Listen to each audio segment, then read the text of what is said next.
New Hope TV, your encounter with God.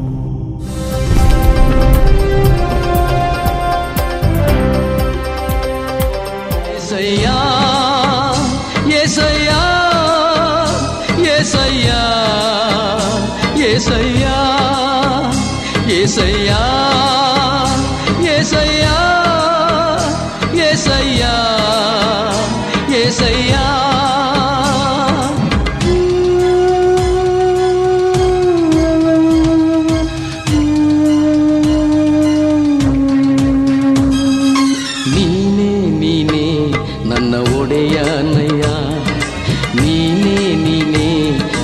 ರಾಜನಯ್ಯ ಓ ದೇವ ನೀನೇ ನೀನೇ ನನ್ನ ರಾಜನಯ್ಯ, ನೀನೇ ನೀನೇ ನನ್ನ ಒಡೆಯನಯ್ಯ.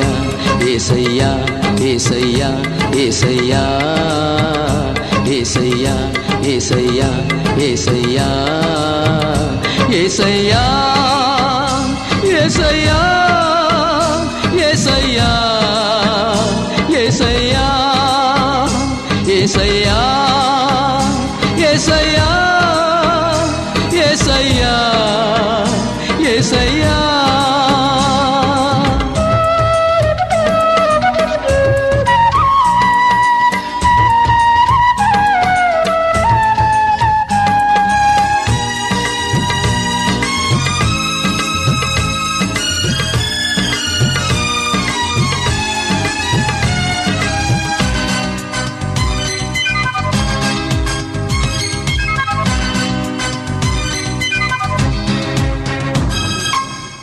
ಕಣಿವೆಯಲ್ಲಿ ಘೋರ ಕಾಡಿನಲ್ಲಿ ಕತ್ತಲೆಯ ಬರಡು ಭೂಮಿಯಲ್ಲಿ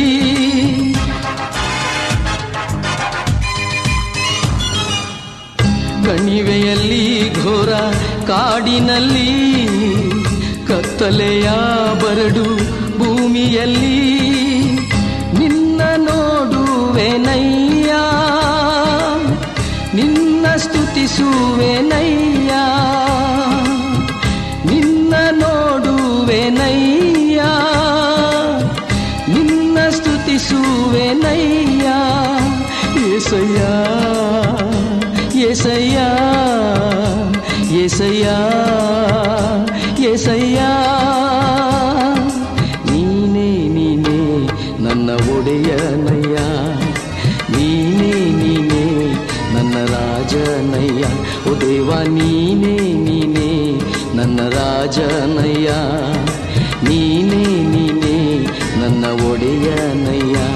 ಏಸಯ್ಯ ಏಸಯ್ಯ ಏಸಯ್ಯ ಏಸಯ್ಯ ಏಸಯ್ಯ ಏಸಯ್ಯ ಏಸಯ್ಯ ಏಸಯ್ಯ ಏಸಯ್ಯ ಏಸಯ್ಯ ಏಸಯ್ಯ ಏಸಯ್ಯ ಏಸಯ್ಯ ಏಸಯ್ಯ. ಪ್ರಿಯ ದೇವ ಜನರೇ, ದೇವರ ನಾಮಕ್ಕೆ ಮಹಿಮೆ ಉಂಟಾಗಲಿ. ಇವತ್ತು ಕೂಡ ನಾವು ಇನ್ನೊಂದು ಸತ್ಯವನ್ನು ನಾವು ನೋಡಲು ಹೋಗುತ್ತೇವೆ. ಈ ದಿನದಲ್ಲಿ ನಾವು ಕಣ್ಣೀರಿನ ಬಗ್ಗೆ ನಾವು ಕಲಿಯಲಿದ್ದೇವೆ. ಈ ಲೋಕದಲ್ಲಿ ನಾವು ನೋಡುವಾಗ ನಾವು ಎಲ್ಲರಿಗೂ ಕಣ್ಣೀರು, ಎಲ್ಲರ ಜೀವನದಲ್ಲೂ ಒಂದೊಂದು ರೀತಿಯಾದ ವಿಧ ವಿಧವಾದ ಕಣ್ಣೀರಿನ ಒಂದು ಹಾದಿಯಲ್ಲಿ ನಾವು ನಡೆಯಲು ನಮಗೆ ಅನೇಕ ಅಂತಹ ಪರಿಸ್ಥಿತಿಗಳಲ್ಲಿ ನಾವು ನಡೆಯಬಹುದು. ನಾವು ನೋಡುವಾಗ ಒಬ್ಬರಾದರೂ ಕಣ್ಣೀರು ಇಲ್ಲದೆ ಇರುವವರನ್ನು ನಾವು ಈ ಜಗತ್ತಿನಲ್ಲಿ ನೋಡಲಿಕ್ಕೆ ಸಾಧ್ಯನೇ ಇಲ್ಲ.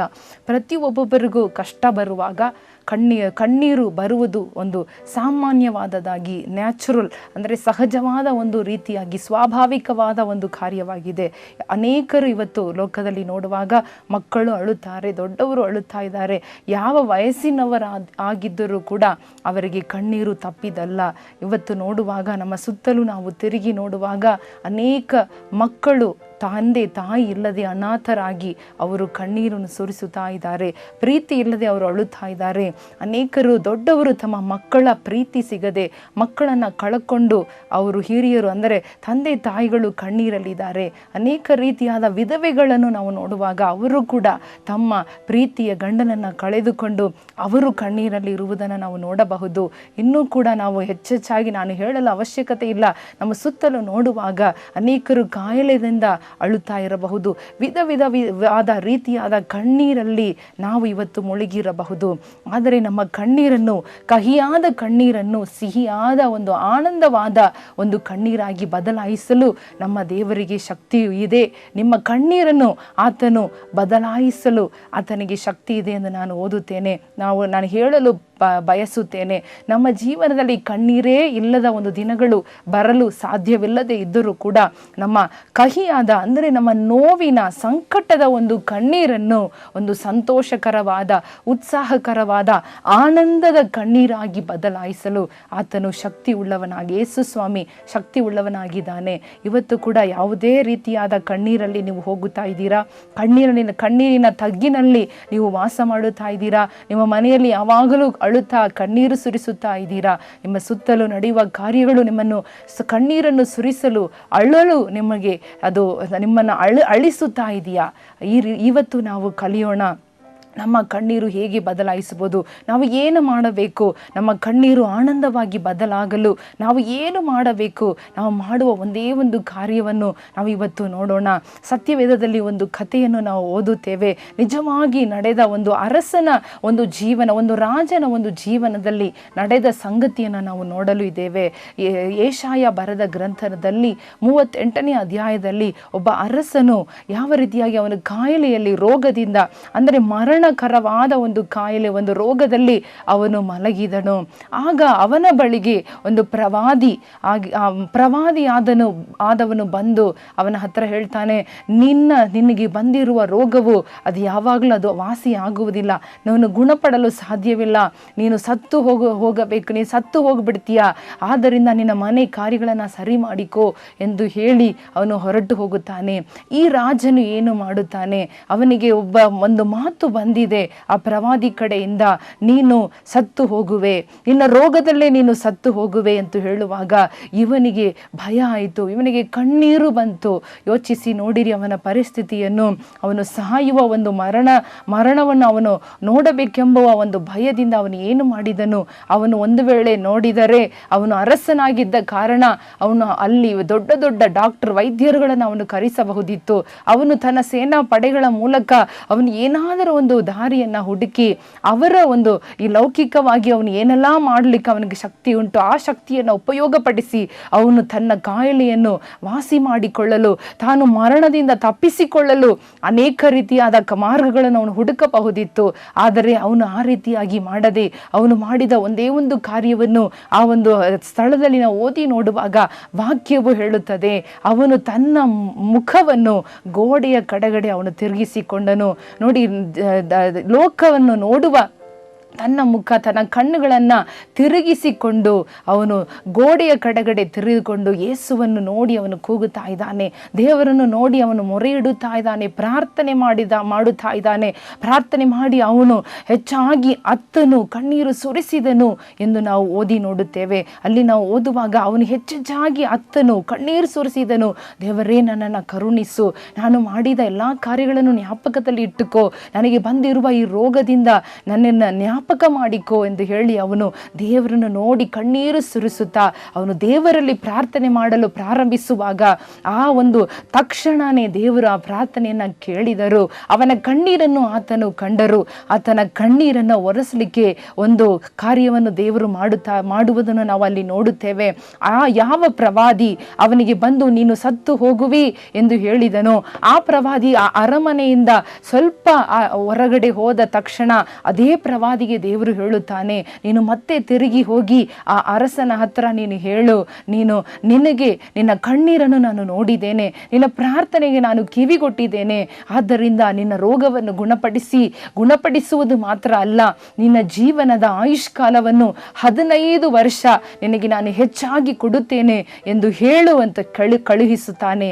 ಆಗ ಆ ಪ್ರವಾದಿ ಹೋಗಿ ರಾಜನ ಬಳಿಯಲ್ಲಿ ಈ ಒಂದು ದೇವರು ಹೇಳಿದ ಮಾತುಗಳನ್ನು ಅವನಿಗೆ ತಿಳಿಸುತ್ತಾನೆ. ನೋಡಿ, ಆ ಒಂದು ಅರಸನು ಮಾಡಿದ ಒಂದು ಮುಖ್ಯವಾದ ಒಂದು ಕಾರ್ಯ ಯಾವುದು ನಾವು ಗಮನಿಸಬೇಕಾಗಿದೆ. ಆತನು ಮಾಡಿದ ಒಂದೇ ಒಂದು ಕೆಲಸ, ತನ್ನ ಬಲ, ತನ್ನ ಸೇನೆ, ತನ್ನ ಹಣ, ತನ್ನ ಆಸ್ತಿ ಐಶ್ವರ್ಯವನ್ನು, ತನ್ನ ರಾಜ್ಯವನ್ನು ಅವನು ನಂಬದೆ ಅವನು ಹುಡುಕಿದ ಒಂದೇ ಒಂದು ವ್ಯಕ್ತಿ ಯಾರೆಂದರೆ ತನ್ನ ಮುಖವನ್ನು ಗೋಡೆಯ ಕಡೆಗಡೆ ತಿರುಗಿಸಿ ದೇವರ ಕನಿಕರವನ್ನು ಹುಡುಕುತ್ತಾನೆ.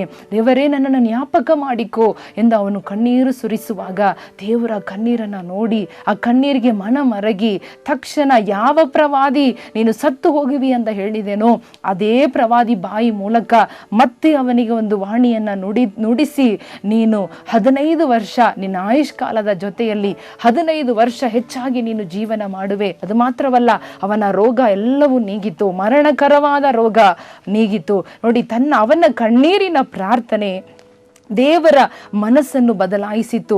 ದೇವರ ಅವನ ಉದ್ದೇಶವನ್ನು ಬದಲಾಯಿಸಿತು.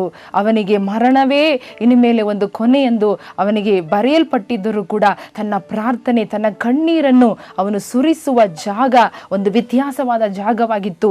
ಎಲ್ಲಿ ಅವನು ತನ್ನ ಕಣ್ಣೀರನ್ನು ಸುರಿಸಿದನು? ಇವತ್ತು ನಾವೆಲ್ಲರೂ ಕಣ್ಣೀರು ಸುರಿಸುತ್ತೇವೆ. ನಮ್ಮ ಕಷ್ಟಗಳನ್ನು ನೆನಪು ಮಾಡಿ ನಾವು ಅಳುತ್ತೇವೆ, ನಾವು ಕೂಗಾಡುತ್ತೇವೆ, ಗೋಳಾಡುತ್ತೇವೆ. ಆದರೆ ನಾವು ಯಾವ ಸ್ಥಳದಲ್ಲಿ ಕೂಗಾಡುತ್ತಾ ಇದ್ದೇವೆ, ಯಾವ ಸ್ಥಳದಲ್ಲಿ, ಯಾರ ಮುಂದೆ, ಎಲ್ಲಿ ನಾವು ಅಳುತ್ತಾ ಇದ್ದೇವೆ ಎಂಬುದನ್ನು ನಾವು ಯೋಚಿಸಬೇಕು. ನಾವು ಅಳಬೇಕಾದದ್ದು ಮನುಷ್ಯರ ಮುಂದೆ ಅಲ್ಲ, ಲೋಕದ ಮುಂದೆ ಅಲ್ಲ, ಬೇರೆ ಯಾವುದೇ ಒಂದು ಕಾರ್ಯಗಳ ಮುಂದೆ ಅಲ್ಲ.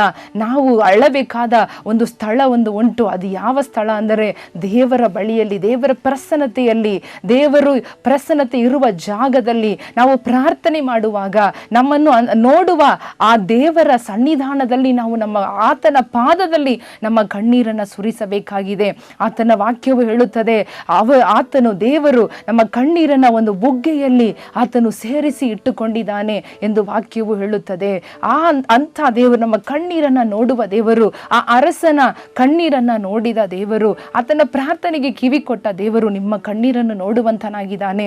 ಆದರೆ ನೀವು ಮಾಡಬೇಕಾದ ವಿಷಯ ಏನೆಂದರೆ, ನಿಮ್ಮ ಕಣ್ಣೀರನ್ನು ಬೇರೆ ಯಾವ ಕಡೆನೂ ಸುರಿಸದೆ ಆ ದೇವರ ಬಳಿಯಲ್ಲಿ, ಪಾದದಲ್ಲಿ ಬಂದು ಸುರಿಸುವಾಗ ಆ ಕಣ್ಣೀರು ಒರೆಸಲ್ಪಡುತ್ತದೆ. ಅದು ಆನಂದಕರವಾಗಿ ಬದಲಾಗುತ್ತದೆ. ನಿಮ್ಮ ಜೀವನದಲ್ಲಿ ಯಾರಾದರೂ ಏನಾದರೂ ಹೇಳಿರಬಹುದು. ಒಂದು ವೇಳೆ ವೈದ್ಯರು ನಿಮ್ಮ ರೋಗದ ವಿಷಯದಲ್ಲಿ ಏನಾದರೂ ಒಂದು ಹೇಳಿರಬಹುದು, ನೀನು ಇಷ್ಟು ಮಾತ್ರೆಗಳು ಆಯುಷ್ಕಾಲ ಪೂರ್ತಿ ನೀನು ತಿನ್ನಬೇಕು, ನೀನು ಇದೇ ರೋಗದಲ್ಲಿ ಇರಬೇಕು, ಇದೇ ಸಿಂಪ್ಟಮ್ಸ್ ಅಲ್ಲಿ, ಇದೇ ನೋವಿನಿಂದ ನೀನು ಬಾಳಬೇಕು, ಬದುಕಬೇಕು, ನಿನ್ನ ಜೀವನ ಬದಲಾಗುವುದಿಲ್ಲ, ಇದೇ ಜೀವನ ಕೊನೆಯ ತನಕ ನಿನಗೆ ಇರುತ್ತದೆ, ಇದೇ ರೋಗ ಇರುತ್ತದೆ ಎಂದೆಲ್ಲ ನಿಮಗೆ ಯಾರಾದರೂ ಹೇಳಿರಬಹುದು, ವೈದ್ಯರು ಹೇಳಿರಬಹುದು, ಬೇರೆ ಜನರು ಹೇಳಿರಬಹುದು. ಒಂದು ವೇಳೆ ವಿಧವಾದ ಕಷ್ಟಗಳಿಂದ ನಮ್ಮ ಜೀವನದಲ್ಲಿ ಬದಲಾವಣೆ ಬರಲು ಯಾವ ನಂಬಿಕೆ ಇಲ್ಲ. ಇದೇ ಕೊನೆ, ಇದೇ ನನ್ನ ಜೀವನ, ಇದೇ ನನ್ನ ಭವಿಷ್ಯ ಎಂದೆಲ್ಲ ನೀವು ಜನರು ಹೇಳುವುದನ್ನು ಕೇಳಿ ಒಂದು ವೇಳೆ ನೀವು ಅಳುತ್ತಾ ಇರಬಹುದು. ಆದರೆ ನೀವು ಎಲ್ಲಿ ಅಳಬೇಕು, ದೇವರ ಸನ್ನಿಧಾನಕ್ಕೆ ಬಂದು ನೀವು ಹತ್ತು ನೋಡಿರಿ, ನಿಮ್ಮ ಕಣ್ಣೀರನ್ನು ನೋಡಿ ಅದನ್ನು ಒರೆಸಿ ನಿಮ್ಮ ಎಲ್ಲ ರೋಗದಿಂದ, ಎಲ್ಲ ಕಷ್ಟದಿಂದ ನಿಮ್ಮನ್ನು ಪಾರು ಮಾಡಲು ದೇವರು ಶಕ್ತಿ ಉಳ್ಳವನಾಗಿದ್ದಾನೆ. ನಾನು ನನ್ನ ಜೀವನದಲ್ಲಿ ಕೂಡ ಸಾಕ್ಷಿಯಾಗಿ ನಾನು ಹೇಳ ಬಯಸುತ್ತೇನೆ. ನನಗೆ ದೇವರು 3 ಮಕ್ಕಳನ್ನು ಕೊಟ್ಟರು. ನನ್ನ 3 ಮಕ್ಕಳ ಜೀವನದಲ್ಲಿಯೂ ಕೂಡ ದೇವರು ವಿಧವಾದ ಅದ್ಭುತಗಳನ್ನು ಮಾಡಿದ್ದಾನೆ. ನನ್ನ ದೊಡ್ಡ ಮಗಳು, ನನಗೆ ಒಬ್ಬಳು ಮಗಳಿದ್ದಾಳೆ. ಆ ಮಗಳ ಒಂದು ಜೀವನದಲ್ಲಿ ನೋಡುವಾಗ ಅವಳು ಹುಟ್ಟಿ ಸರಿಯಾಗಿ 9ನೇ ದಿನದಲ್ಲಿ ಅವಳಿಗೆ ದಿಢೀರಂದ ಹಾಲು ಅವಳ ನೆತ್ತಿಗೆ ಏರಿ ಅವಳು ಉಸಿರಾಡಲು ಸಾಧ್ಯವಿಲ್ಲದೆ ಉಸಿರು ನಿಂತು ಹೋಗಿ ಹಾಗೆಯೇ ಅವಳು ತನ್ನ ಪ್ರಜ್ಞೆ ತಪ್ಪಿ ಹೋದಳು. ಆಗ ಅವಳನ್ನು ಆಸ್ಪತ್ರೆಗೆ ನನ್ನ ತಂದೆ ತಾಯಿ ಎಲ್ಲರೂ ಕರ್ಕೊಂಡು ಓಡಿದರು. ಆಸ್ಪತ್ರೆಗೆ ಹೋಗುವ ತನಕ ಅವಳಿಗೆ ಉಸಿರಾಟ ಇಲ್ಲ, ಅವಳಲ್ಲಿ ಯಾವ ಪ್ರಜ್ಞೆನೂ ಇಲ್ಲ, ಅವಳು ಅಳುತ್ತಾ ಇಲ್ಲ, ಏನೂ ಇಲ್ಲ. ಆಗ ನಾನು ಏನು ಮಾಡಿದೆ, ಮನೆಯಲ್ಲಿ ದೇವರ ಪಾದಕ್ಕೆ ನಾನು ಓಡಿದೆ. ದೇವರ ಪಾದದಲ್ಲಿ ಬಿದ್ದು ನಾನು ಪ್ರಾರ್ಥನೆ ಮಾಡಲು ನಾನು ಪ್ರಾರಂಭ ಮಾಡಿದೆ. ದೇವರೇ, ನನ್ನ ಮಗುವನ್ನು ಕಾಪಾಡು, ನನ್ನ ಮಗುವನ್ನು ರಕ್ಷಿಸು, ಅವಳಿಗೆ ಜೀವವನ್ನು ಕೊಡು ಎಂದು ನಾನು ಅಳುತ್ತಾ ಗೋಳಾಡುತ್ತಾ ಇರುವಾಗ ಅವಳು ಆಸ್ಪತ್ರೆಯಲ್ಲಿ ಹೋಗಿದ ತಕ್ಷಣ ಅವಳು ಅಳಲು ಪ್ರಾರಂಭ ಮಾಡಿದಳು. ಅವಳಿಗೆ ಉಸಿರಾಟ ಸರಿಯಾಯಿತು. ಅವಳ ಶರೀರದಲ್ಲಿ ಒಂದು ಆರೋಗ್ಯ ಬಂತು. ಅವತ್ತಿನಿಂದ ಇವತ್ತಿನ ತನಕ ಅವಳು ಜೀವವುಳ್ಳವಳಾಗಿದ್ದಾಳೆ, ಆರೋಗ್ಯವುಳ್ಳವಳಾಗಿದ್ದಾಳೆ. ದೇವರು ಅವಳನ್ನ ಕಾಪಾಡಿದನು. 17 ವರ್ಷ ಅವಳನ್ನ ಕಾಪಾಡಿದ್ದಾನೆ. ಒಂದು ವೇಳೆ ನಾನು ಎಲ್ಲೋ ಓಡಿ ಹೋಗಿದ್ದರೆ ಅವಳ ಜೀವನ ಏನಾಗುತ್ತಿತ್ತೋ ನಮಗೆ ತಿಳಿಯಲು ನಮಗೆ ಸಾಧ್ಯವಿಲ್ಲ. ಇನ್ನೊಂದು, ನನ್ನ 2ನೆಯ ಮಗನಾಗಿರೋ ನನ್ನ ಮಗನನ್ನ ಕುರಿತ ನಾನು ಹೇಳಲು ಬಯಸುತ್ತೇನೆ. ನನ್ನ ಮಗನ ಜೀವನದಲ್ಲಿ ಕೂಡ ಅವನು 9 ತಿಂಗಳು ಮಗುವಾಗಿ ಮಗುವಾಗಿರುವಾಗ ಅವನಿಗೆ ದಿಢೀರಂತ ವೀಸಿಂಗ್, ಎಲ್ಲ ರೀತಿಯಾದ ಒಂದು ರೋಗಗಳು ಅವನಲ್ಲಿ ಬಂತು. ದಿಢೀರಂತ ಅವನಿಗೆ ಜ್ವರ, ವೀಸಿಂಗ್, ಎಲ್ಲ ಅನೇಕ ರೀತಿಯಾದ ಒಂದು ಬಲಹೀನತೆಗಳು ಒಂದೇ ಸಾರಿಯಲ್ಲಿ ಅವನ ಶರೀರದಲ್ಲಿ ಬಂತು. ಅವನು ಇಡೀ ರಾತ್ರಿ ಎಲ್ಲ ಅವನಿಗೆ ಉಸಿರಾಡಲು ಕಷ್ಟಪಡುತ್ತಾ ಇದ್ದನು. ಅವನು ನೀರು ಕೂಡ ಕುಡಿಯಲಿಕ್ಕೆ ಸಾಧ್ಯವಿಲ್ಲದೆ ಅವನ ಉಸಿರಾಟವನ್ನು ಕಷ್ಟಪಟ್ಟು ಉಸಿರಾಡಬೇಕು. ಎಷ್ಟು ಅವನನ್ನು ನಾವು ಸಮಾಧಾನ ಪಡಿಸಿದರೂ ಅವನ ವೀಸಿಂಗ್ ಪ್ರಾಬ್ಲಮ್, ಅವನಿಗೆ ಎಷ್ಟು ನಾವು ಮಾತ್ರೆಗಳು, ಔಷಧಿಗಳು, ಎಷ್ಟೋ ಊಟದಲ್ಲಿ ವ್ಯತ್ಯಾಸಗಳನ್ನು ನಾವು ಎಲ್ಲವನ್ನು ನಾವು ಮಾಡಿದರೂ ಕೂಡ ಯಾವ ಬದಲಾವಣೆಯೂ ಅವನಲ್ಲಿ ಕಂಡು ಬರಲಿಲ್ಲ. ಅದಕ್ಕೆ ಬದಲಾಗಿ ಅವನ ಸ್ಥಿತಿ ಇನ್ನೂ ಮೋಸವಾಗಿತ್ತು. ಆಗ ನಾನು ಪ್ರಾರ್ಥನೆ ಮಾಡಲು ಪ್ರಾರಂಭಿಸಿದೆ. ದೇವರನ್ನು ನೋಡಿ ಕಣ್ಣೀರು ಸುರಿಸಲು ಪ್ರಾರಂಭಿಸಿದೆ. ವೈದ್ಯರು ಹೇಳಿಬಿಟ್ಟರು, ಈ ನಿಮ್ಮ ಮಗುವಿಗೆ 6 ವಯಸ್ಸು ತನಕ, ಅವನು ಬೆಳೆದು 6 ವರ್ಷ ಆಗುವ ತನಕ ಇದೇ ರೀತಿಯಾಗಿ ಅವನಿಗಿರುತ್ತದೆ. ನೀವು ಅವನನ್ನು ನೋಡಿಕೊಳ್ಳಲೇಬೇಕು, ಈ ಮಾತ್ರೆಗಳನ್ನು ಅವನು ಪ್ರತಿದಿನ ತಗೊಳ್ಳೇಬೇಕು ಎಂದು ಡಾಕ್ಟರ್ ಹೇಳಿಬಿಟ್ಟರು. ಆದರೆ ಅವನು 9 ತಿಂಗಳು ಮಗುವಾಗಿರುವಾಗ ನಾನು ಪ್ರಾರ್ಥನೆ ಮಾಡಲು ಪ್ರಾರಂಭ ಮಾಡಿದೆ. ದೇವರನ್ನು ನೋಡಿ ಕಣ್ಣೀರು, ಅವನು ರಾತ್ರಿ ಹೊತ್ತು ಅವನು ನಿದ್ದೆ ಮಾಡದೆ ಅಳುತ್ತಾ ಇರುವುದನ್ನು ನೋಡುವಾಗ ನಾನು ಕಣ್ಣೀರನ್ನು ಸುರಿಸುತ್ತಾ ಇದೆ. ಅವಾಗ ದೇವರು ನನ್ನ ಜೊತೆ ಮಾತನಾಡಿದರು, ನೀನು ಕಣ್ಣೀರು ಸುರಿಸಬೇಕಾದ ಜಾಗ ಇಲ್ಲಿ ಅಲ್ಲ, ನನ್ನನ್ನು ನೋಡುವಾಗ ನಿನ್ನಗೆ ಬೇಕಾದ ಬಿಡುಗಡೆಯನ್ನ, ಅಸಾಧ್ಯವಾದದನ್ನು ನಾನು ಮಾಡುತ್ತೇನೆ ಎಂದು ಹೇಳುವಾಗ ನಾನು ದೇವರನ್ನು ನೋಡಿ ಕೂಗಿಕೊಂಡೆ, ದೇವರೇ ನನ್ನ ಮಗುವನ್ನು ಕರುಣಿಸು ಎಂದು ಕಣ್ಣೀರು ಸುರಿಸುವಾಗ ದೇವರ ಕಣ್ಣೀರನ್ನು ನೋಡಿದ ದೇವರು, ನನ್ನ ಮಗುವಿನ ಕಷ್ಟವನ್ನು ನೋಡಿದ ದೇವರು, ಅವರು ತಕ್ಷಣ ಬಿಡುಗಡೆ ಕೊಟ್ಟರು. ಅವತ್ತು ಬಿಟ್ಟ ವೀಸಿಂಗ್ ಪ್ರಾಬ್ಲಮ್ ಇವತ್ತು ತನಕ ಅವನ ಶರೀರದಲ್ಲಿ ಬಂದಿಲ್ಲ. ಇವತ್ತು ತನಕ ಅವನು ಆರೋಗ್ಯವುಳ್ಳವನಾಗಿದ್ದಾನೆ. ಇನ್ನೊಂದು ಮಗಳಿಗೂ ಇನ್ನು ಕೊನೆಯ ಮಗಳಿಗೂ ಕೂಡ ನಿಮೋನಿಯಾ ಎಂಬ ಒಂದು ರೋಗ ಬಂತು. ಡಾಕ್ಟರ್ ಎಷ್ಟೋ ಸಾರಿ ಅವರಿಗೆ ಹೇಳಿದರು, ಇವಳಿಗೆ ಯಾವಾಗಲೂ ಈ ಒಂದು ಪರಿಸ್ಥಿತಿಯಲ್ಲಿ ಬದಲಾವಣೆ ಬರುವಾಗ, ಒಂದು ಮಳೆಯ ಕಾಲ ಬರುವಾಗ, ಒಂದು ತಂಪಾದ ಕಾಲ ಬರುವಾಗ ಅವಳಿಗೆ ಯಾವಾಗಲೂ ಆ ನಿಮೋನಿಯಾ, ಆ ವೀಸಿಂಗ್ ಬರ್ತಾ ಇತ್ತು. ಅದರಲ್ಲೂ ಕೂಡ ದೇವರನ್ನು ನಾನು ಕೂಗಿಕೊಳ್ಳುವಾಗ, ದೇವರ ಪಾದದಲ್ಲಿ ಹೇಳುವಾಗ ದೇವರು ಅದರಿಂದ ಬಿಡುಗಡೆ ಕೊಟ್ಟಿದ್ದಾನೆ. ಇದೇ ರೀತಿಯಾಗಿ ನಾನು ಎಷ್ಟೋ ಕಾರ್ಯಗಳನ್ನು ನಿಮಗೆ ಹೇಳಬಹುದು. ನಾವು ಅರಿತುಕೊಳ್ಳಬೇಕಾದ ಒಂದೇ ವಿಷಯ, ನಾವು ಕಣ್ಣೀರು ಸುರಿಸುತ್ತೇವೆ ನಿಜ, ಆದರೆ ಆ ಕಣ್ಣೀರನ್ನು ನಾವು ಎಲ್ಲಿ ಸುರಿಸಬೇಕು, ಯಾರ ಬಳಿಯಲ್ಲಿ ಸುರಿಸಬೇಕು ಎಂದು ಹೇಳಿ ನಮಗೆ ಒಂದು ವಿಶ್ವಾಸ ಬರಬೇಕು. ನಾವು ಸೋತು ಹೋಗಬಾರದು. ಎಲ್ಲರ ಜೀವನದಲ್ಲಿಯೂ ಕಣ್ಣೀರಿನ ತಗ್ಗುಗಳು ಬರುತ್ತದೆ. ಆದರೆ ವಾಕ್ಯವು ಹೇಳುತ್ತದೆ, ನೀವು ಕಣ್ಣೀರಿನ ತಗ್ಗುಗಳಲ್ಲಿ ಹಾದು ಹೋದರೂ ಕೂಡ ಆ ಕಣ್ಣೀರಿನ ತಗ್ಗುಗಳನ್ನು ನೀವು ಒಂದು ಚಿಗುರಿನಂತೆ, ಒಂದು ಹೊಸದಾದ ತೋಟವನ್ನಾಗಿ, ಅದನ್ನು ಒಂದು ದೊಡ್ಡ ಒಂದು ಅರಣ್ಮನೆಯಾದ ಪರಿಸ್ಥಿತಿಯನ್ನಾಗಿ ಬದಲಾಯಿಸಲಿಕ್ಕೆ ನಿಮ್ಮ ಕೈಯಲ್ಲಿ ದೇವರ ಅಧಿಕಾರವನ್ನು ಕೊಟ್ಟಿದ್ದಾನೆ. ನಿಮ್ಮ ಕಣ್ಣೀರು ನೀವು ಎಲ್ಲಿ ಸುರಿಸುತ್ತಾ ಇದ್ದೀರಾ? ಮನುಷ್ಯರ ಮುಂದೆ ಸುರಿಸುತ್ತಾ ಇದ್ದೀರಾ? ಇವತ್ತು ಯೋಚನೆ ಮಾಡಿ ನೋಡಿರಿ. ನಿಮ್ಮ ಜೀವನದಲ್ಲಿ ಒಂದು ಬದಲಾವಣೆ ಬರಲಿ. ನೀವು ಕಣ್ಣೀರು ಸುರಿಸುತ್ತಿದ್ದರೆ ದೇವರ ಬಳಿಗೆ ಬಂದು ಅದನ್ನು ಸುರಿಸುವಾಗ ದೇವರು ಅದ್ಭುತವಾದ ರೀತಿಯಲ್ಲಿ ನಿಮಗೆ ಬಿಡುಗಡೆ ಕೊಡಲು ಆತನು ಶಕ್ತಿ ಉಳ್ಳವನಾಗಿದ್ದಾನೆ. ಇನ್ನೊಂದು ಕಾರ್ಯವನ್ನು ಕೂಡ ನಾವು ನೋಡೋಣ.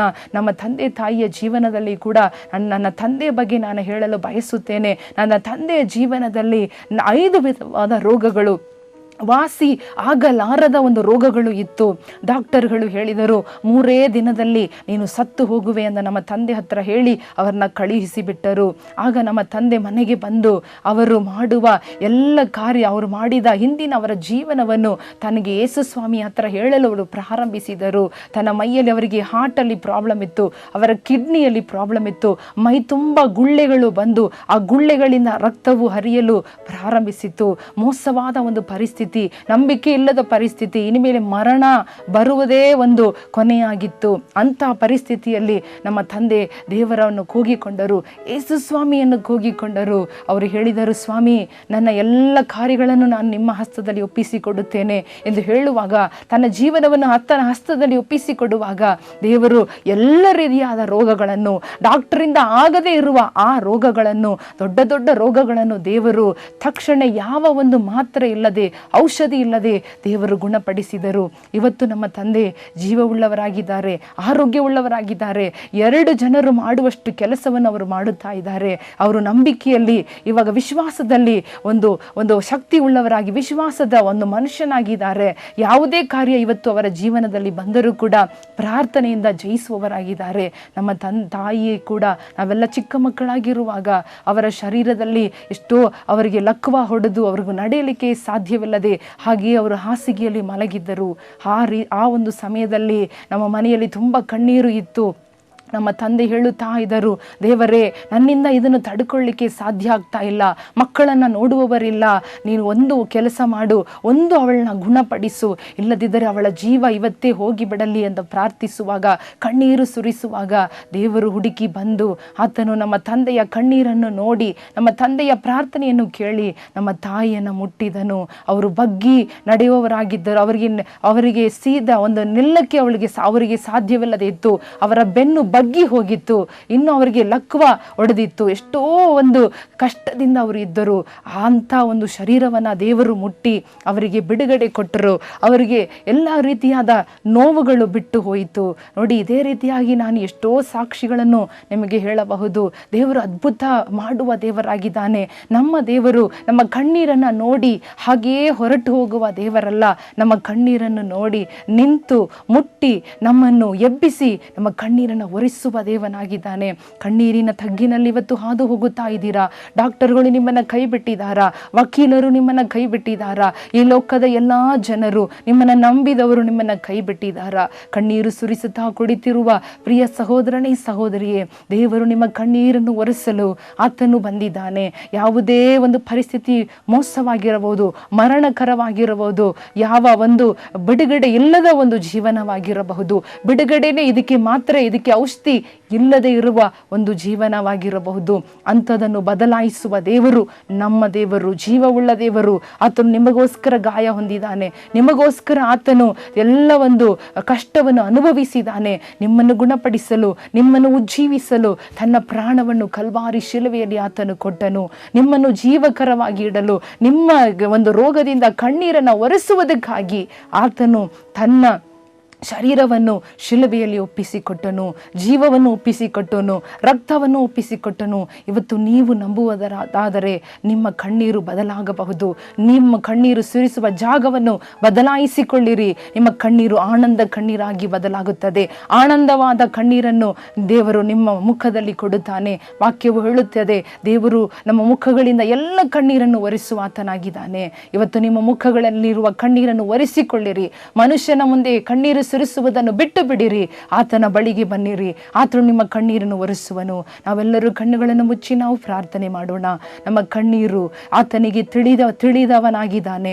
ನಿಮ್ಮ ಕಣ್ಣೀರು ಏನೇ ಆಗಿರಬಹುದು, ನಿಮ್ಮ ಒಂದು ನೋವು ಏನೇ ಆಗಿರಬಹುದು, ನಿಮ್ಮ ಕಾಯಿಲೆ ಏನೇ ಆಗಿರಬಹುದು, ನಿಮ್ಮ ಸಂಕಟ, ನಿಮ್ಮ ಎಲ್ಲ ಜೀವನದಲ್ಲಿರುವ ಏನೇ ಕಷ್ಟ ಇರಲಿ, ಅದು ಸಣ್ಣದಿರಲಿ, ಅದು ದೊಡ್ಡದಾಗಿರಲಿ, ಅದು ಸಾಧ್ಯವಾದದಾಗಿರಲಿ, ಅಸಾಧ್ಯವಾದದಾಗಿರಲಿ, ಎಲ್ಲ ಕಷ್ಟಗಳನ್ನು ನೋಡುವ ಆತನು, ಕಣ್ಣೀರನ್ನು ಲೆಕ್ಕಿಸುವ ಆತನು, ಕಣ್ಣೀರನ್ನ ಬುಗ್ಗೆಯಲ್ಲಿ ಇಟ್ಟಿರುವ ಆತನು ನಿಮ್ಮ ಕಣ್ಣೀರನ ಹಾದಿಗಳನ್ನು ಇವತ್ತೇ ಆನಂದದ ಒಂದು ದಾರಿಯಾಗಿ, ಆನಂದದ ಒಂದು ಪರಿಸ್ಥಿತಿಯಾಗಿ ನಿಮ್ಮ ಜೀವನವನ್ನು ಬದಲಾಯಿಸಲು ಆತನು ಬರುತ್ತಾ ಇದ್ದಾನೆ. ಆತನು ನಿಮ್ಮನ್ನು ಮುಟ್ಟುತ್ತಾ ಇದ್ದಾನೆ, ನಿಮ್ಮ ಕಣ್ಣೀರನ್ನು ಒರೆಸುತ್ತಾ ಇದ್ದಾನೆ. ಪ್ರಿಯ ಸಹೋದರನೇ, ಪ್ರಿಯ ಸಹೋದರಿಯೇ, ಪ್ರಿಯ ಮಕ್ಕಳೇ, ನಿಮ್ಮ ಜೀವನದಲ್ಲಿ ಎಲ್ಲ ಕಣ್ಣೀರು ಇವತ್ತು ಒರೆಸಲ್ಪಡುತ್ತಾ ಇದೆ. ನೀವು ಚಿಂತಿಸಲು ಇನಿಮೇಲೆ ಬೇಕಾಗಿಲ್ಲ, ನೀವು ಕಣ್ಣೀರು ಸುರಿಸಲು ಬೇಕಾಗಿಲ್ಲ. ಕಣ್ಣೀರನ್ನು ಒರೆಸಿಕೊಳ್ಳಿರಿ. ನಿಮ್ಮ ಕಣ್ಣೀರು ಬದಲಾಗುತ್ತದೆ, ಆನಂದವಾಗುತ್ತದೆ. ನಿಮ್ಮ ದುಃಖ, ನಿಮ್ಮ ಸಂಕಟ ಆನಂದವಾಗಿ ಬದಲಾಗುತ್ತಾ ಇದೆ. ಯೇಸು ನಿಮ್ಮನ್ನು ಮುಟ್ಟುತ್ತಾ ಇದ್ದಾನೆ. ವಿಶ್ವಾಸದಿಂದ ಆತನಿಗೆ ಕೃತಜ್ಞತೆಯನ್ನು ಹೇಳಿರಿ, ಆತನಿಗೆ ಸ್ತೋತ್ರ ಹೇಳಿರಿ. ಯೇಸುವೆ, ನನ್ನ ಕಣ್ಣೀರನ್ನು ಒರೆಸುವುದಕ್ಕಾಗಿ ನಿನಗೆ ಸ್ತೋತ್ರ. ಯೇಸುವೆ, ನನ್ನ ಕಣ್ಣೀರನ್ನು ಒರೆಸುವುದಕ್ಕಾಗಿ ಸ್ತೋತ್ರ. ನನ್ನ ರೋಗವನ್ನು ಮುಟ್ಟುವುದಕ್ಕಾಗಿ ಸ್ತೋತ್ರ. ಓ, ಮರಣಕರವಾದ ರೋಗಗಳು, ಎಂಥ ರೋಗಗಳಾಗಿರಲಿ, ಕ್ಯಾನ್ಸರ್ ಆಗಿರಲಿ, ಅದು ಏಡ್ಸ್ ಆಗಿರಲಿ, ಅದು ಯಾವುದೇ ರೀತಿ BP ಆಗಿರಲಿ, ಶುಗರ್ ಪ್ರಾಬ್ಲಮ್ ಆಗಿರಲಿ, ಯಾವುದೇ ರೀತಿಯಾದ ಕಾಯಿಲೆ ಆಗಿದ್ದರೂ ಕೂಡ ಈಗ ಯೇಸು ಸ್ವಾಮಿಯ ಹಸ್ತವು ಬಂದು ನಿಮ್ಮನ್ನು ಮುಟ್ಟುತ್ತಾ ಇದೆ, ಬಿಡುಗಡೆ ಕೊಡುತ್ತಾ ಇದೆ. ಆ ಅರಸನಿಗೆ ಬಿಡುಗಡೆ ಕೊಟ್ಟ ಆ ಒಂದು ಹಸ್ತವು, ಅವನ ಜೀವನದಲ್ಲಿ ಆಯುಷ್ಕಾಲವನ್ನು ಹೆಚ್ಚಾಗಿ ಮಾಡಿದ ಆ ಒಂದು ಹಸ್ತವು ಯೇಸು ಕ್ರಿಸ್ತನ ಹಸ್ತವು. ಓ, ಹಲ್ಲೆಲೂಯ, ಹಲ್ಲೆಲೂಯ, ಹಲ್ಲೆಲೂಯ. ಅಪ್ಪ, ನಿಮ್ಮ ಹಸ್ತ ಇಳಿಯುವುದು ಬರುವುದಕ್ಕಾಗಿ ಸ್ತೋತ್ರ ರಾಜ. ನಿಮ್ಮ ಮಕ್ಕಳನ್ನ ಮುಟ್ಟುವುದಕ್ಕಾಗಿ ಸ್ತೋತ್ರ ಸ್ವಾಮಿ. ನಿಮ್ಮ ಮಕ್ಕಳನ್ನ ಕಣ್ಣೀರನ್ನ ಒರೆಸುವುದಕ್ಕಾಗಿ ಸ್ತೋತ್ರ ರಾಜ. ಜೀವನದಲ್ಲಿ ಹೊಸ ಒಂದು ಕಾರ್ಯವನ್ನು ಮಾಡುವುದಕ್ಕಾಗಿ ಸ್ತೋತ್ರ. ಹಳೆಯ ಜೀವನವು ಬದಲಾಗಲಿ ಸ್ವಾಮಿ, ಕಣ್ಣೀರಿನ ಹಾದಿಗಳು ಬದಲಾಗಲಿ ಸ್ವಾಮಿ. ಸಂತೋಷ, ಓ ಉತ್ಸಾಹ, ಆನಂದ, ಓ ಹಾಲೆಲೂಯ ಯೇಸುವೇ, ಚಿಂತೆಗೆ ಬದಲಾಗಿ ಸ್ವಾಮಿ ಅಪ್ಪ ಹರ್ಷವನ್ನ ಕೊಡಿರಿ ಸ್ವಾಮಿ. ಪ್ರತಿಯೊಬ್ಬೊಬ್ಬರ ಮುಖದಲ್ಲಿ ನಗು ಬರಲಿ ಸ್ವಾಮಿ. ಯಾವ ಕಾರ್ಯಕ್ಕೆಲ್ಲ ಅಳುತ್ತಾ ಇದ್ದಾರೋ ಸ್ವಾಮಿ, ಅಂತ ಕಾರ್ಯಗಳಲ್ಲಿ ಅದ್ಭುತಗಳು ನಡೆಯಲಿ ರಾಜ. ಏಸು ಕ್ರಿಸ್ತನ ನಾಮದಲ್ಲಿ ಅದ್ಭುತಗಳು ಈಗಲೇ ನಡೆಯಲಿ ಸ್ವಾಮಿ, ಈಗಲೇ ನಡೆಯಲಿ. ನಿಮ್ಮ ಮಕ್ಕಳು ಎಲ್ಲ ನೋಡಿ, ಅದ್ಭುತಗಳನ್ನು ನೋಡಿ ಆನಂದ ಪಡಲಿ ಸ್ವಾಮಿ, ಆನಂದ ಪಡಲಿ ಸ್ವಾಮಿ. ಅವರ ಕಣ್ಣೀರಿನ ಜೀವನ ಸಾಕು, ಅವರ ಕಣ್ಣೀರಿಗೆ ಕೊನೆ ಬರಲಿ ರಾಜ. ಓ ಅರಸನ ಕಣ್ಣೀರಿಗೆ ಕೊನೆ ಮಾಡಿದ ದೇವರು ಸ್ವಾಮಿ, ನನ್ನ ಜೀವನದಲ್ಲಿ, ನನ್ನ ತಂದೆ ತಾಯಿಯ ಜೀವನದಲ್ಲಿ ಅದ್ಭುತವನ್ನ ಮಾಡಿದ ದೇವರು ಸ್ವಾಮಿ. ಓ ನೋಡುತ್ತಿರುವ ಪ್ರತಿಯೊಬ್ಬೊಬ್ಬರ ಜೀವನದಲ್ಲಿ ಅಪ್ಪ ಅದ್ಭುತಗಳು ನಡೆಯಲಿ, ರೋಗಗಳು ನೀಗಲಿ ಸ್ವಾಮಿ. ಅನೇಕ ವರ್ಷಗಳಿಂದ ಅಪ್ಪ ನಾನು ಔಷಧಿ ತಿನ್ನುತ್ತಾ ಇದ್ದೇನೆ, ಅನೇಕ ವರ್ಷಗಳಿಂದ ನನ್ನಲ್ಲಿ ಯಾವ ವ್ಯತ್ಯಾಸ ಇಲ್ಲ, ನನಗೆ ಬಿಡುಗಡೆ ಇಲ್ಲ ಅಂತ ಅಳುತ್ತಾ ಇರುವ ಪ್ರತಿಯೊಬ್ಬೊಬ್ಬರ ಶರೀರದಲ್ಲಿ ನಿಮ್ಮ ಶಕ್ತಿ ಇಳಿದು ಬರಲಿ ಸ್ವಾಮಿ, ಇಳಿದು ಬರಲಿ ಸ್ವಾಮಿ. ಈಗಲೇ ರಾಜ ಮುಟ್ಟಿರಿ ಸ್ವಾಮಿ, ಮುಟ್ಟಿರಿ ರಾಜ. ನೀವು ಮಾಡುವುದಕ್ಕಾಗಿ ಸ್ತೋತ್ರ ಸ್ವಾಮಿ, ನೀವು ಮಾಡುವುದಕ್ಕಾಗಿ ಸ್ತೋತ್ರಪ್ಪ. ನೀವು ಒಳ್ಳೆಯವರು, ನಮ್ಮ ಕಣ್ಣೀರನ್ನು ನೋಡುವವರು ಸ್ವಾಮಿ. ಯೇಸುವೇ ನಿಮಗೆ ಸ್ತೋತ್ರ ರಾಜ, ಸ್ತೋತ್ರ ರಾಜ. ಅಪ್ಪ ನಮ್ಮ ಪ್ರಾರ್ಥನೆ ಕೇಳುವುದಕ್ಕಾಗಿ ಸ್ತೋತ್ರ, ಕಣ್ಣೀರನ್ನು ಒರೆಸುವುದಕ್ಕಾಗಿ ಸ್ತೋತ್ರ. ಯೇಸು ಕ್ರಿಸ್ತನ ನಾಮದಲ್ಲಿ ಬೇಡಿಕೊಳ್ಳುತ್ತೇವೆ ನಮ್ಮ ತಂದೆಯೇ, ಆಮೆನ್.